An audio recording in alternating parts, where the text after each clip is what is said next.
आपका पुण्य अच्छा है तो आपका पति ही पुण्य के रूप में प्रकट होगा, पति ही पाप के रूप में प्रकट होगा।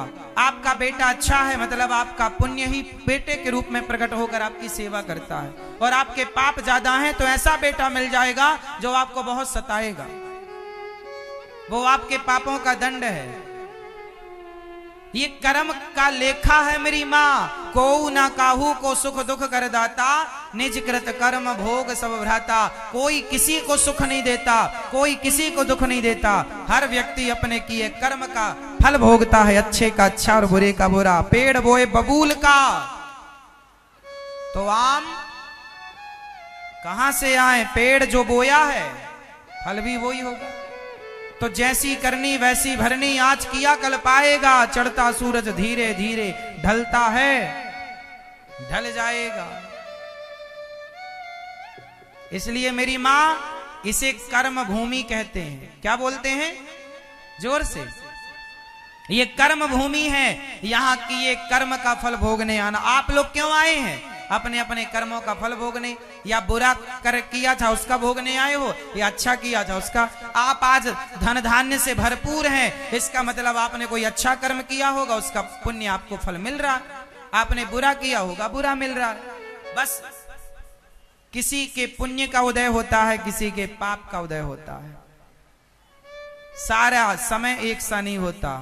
जो पाप हैं वो भी भोगने पड़ेंगे, और जो पुण्य है, यदि आपके जीवन में दुख है तो समझ लो कि आप पापों का दंड भोग रहे हैं, और सुख है तो समझ लो आप पुण्य का फल भोग रहे हैं। सुंदर ज्ञान सुन करके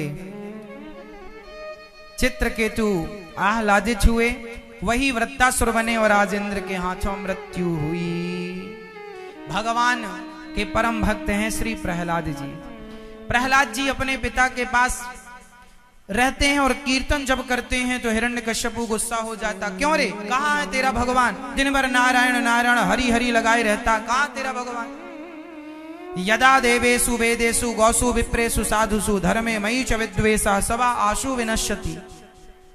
जब जब हो ये धर्म की हानि बाढ़ी असुर अधम अभिमानी, तब तब धरी प्रभु विविध शरीरा। जब जब भक्तों पर अत्याचार होता है तब तब भगवान को आना पड़ता है। प्रहलाद जी 5 साल के थे, छोटे से थे, लेकिन इनके पिता बड़े दुष्ट थे।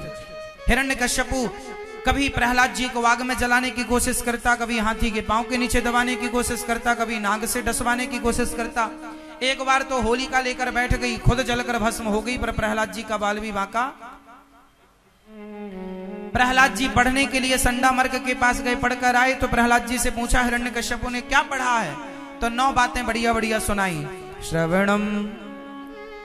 श्रवणम कीर्तनम विष्णो स्मरणम पाद सेवनम अर्चनम बंधनम दास्यम सख्यमात्मनिवेदनम। भक्ति कितने प्रकार की होती है मेरी माँ? भक्ति कितने प्रकार की होती है मैया? भक्ति कितने प्रकार की होती है मेरी माँ? कितनी? दो कौन कौन सी आप बताओ, हमारा भी ज्ञान बढ़े। कितने प्रकार की भक्ति होती है? हाँ, ये मैया इस तरफ की ठीक बोल रही हैं। मैया आप बताओ कितने प्रकार की होती है? हाँ, जो 9 बोल रहे हैं वो सत्संगी हैं।